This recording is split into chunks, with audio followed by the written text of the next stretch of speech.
Beck has a question for you guys. My employer doesn't offer a 401k yet. What advice do you have for approaching my employer about adding this benefit? Thank you. I mean, I'll say the first look, the government, there's so many reasons why 401ks are incentivized within our tax code. The first is the government wants you to be saving for the future. They know that that's a healthy citizenship with good resources behind them, pay their taxes well, and they don't need as much from the government. So that's why they have really incentivized this to the point that if your employer is considering doing a 401k, if they have any type of profit, especially if they're now reaching fruitful profit and they're trying to create their own inevitable wealth journey with their small business or company, they're crazy if they don't do a 401k, because it is one of the most heavily incentivized legal ways for small business owners to legally hide money from the government. I mean, is that a fair way to say it? That's perfect. You know, what's really interesting, and while I'm smiling to myself, is Beck is saying, hey, I want to do this.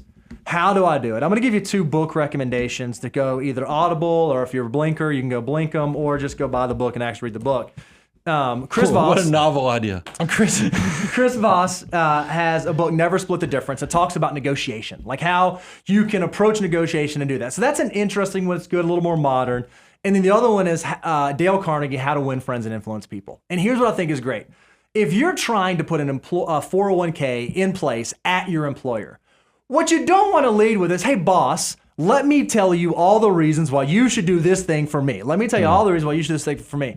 If you can figure out why adding the 401k, putting it in place, can be a net benefit, not just to you, but to all of your colleagues, all of your coworkers, all the future hires, and even the employer themselves, saying, hey, I know that there are tax savings availabilities, and now plans are really, really inexpensive. They used to be super costly. Now they're not costly. And if we do a safe harbor plan, you as the boss can put in a lot more if you only have to do like this minimum contribution for the employees. And you can even strap on like profit sharing and other types of benefits. If you can structure the communication in a way that really drives home how valuable it will be for the organization as a whole, and then you say, oh, and by the way, boss, I am happy to do the research and the legwork and have the conversations and do the vetting, and I can present to you some options that might be really, really good for us to do.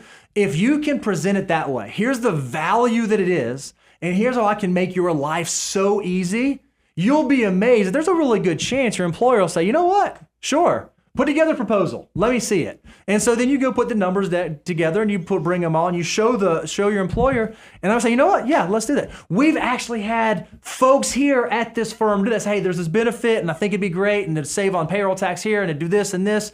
And I've done some research and here you go. We're like, you know what? That's great. That's well formed. It's well thought. It's going to be good for everyone involved.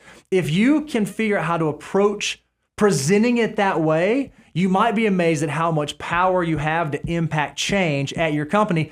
Even if you have a 401k in place, but maybe it doesn't have low-cost investment options, or maybe the choices aren't great, or maybe it's not diversified, you can employ that same strategy, and you'll be amazed at how easy it is to get the person on the other side of the table to be sitting at the table right next to you. Yeah, I was having a business meeting with somebody, I'll just say, in the publishing industry, and they mentioned that they were their retirement plan structure for this publishing company. And I was like, what? Let's get that thing and turn it into a 401k because I'm telling you, the owner, if they see all these benefits, they are going to be ready to do it. And you're going to be the net beneficiary as well. Because that's what I love about retirement plans design is that the government gives these employers this carrot and say, look, if you'll just do this for your employees, I'll let you have this. And just to kind of give you some brief numbers, like a safe harbor plan, like Bo was talking about, that basically means your employer is going to need to give 3 to 4%, depending upon how it's structured, to the employees. But if they will do that, and that money is vested immediately, that's the thing about a safe harbor. It doesn't have like a long vesting schedule or something like that. If you do that type of structure, your employer might be able to save for themselves around $66,000. And then if they're 50 and over, you can add another $7,500 on top of that. We're getting into big bucks that that quickly will help somebody who's in running a very profitable business, and it helps you, the employees, Absolutely. too.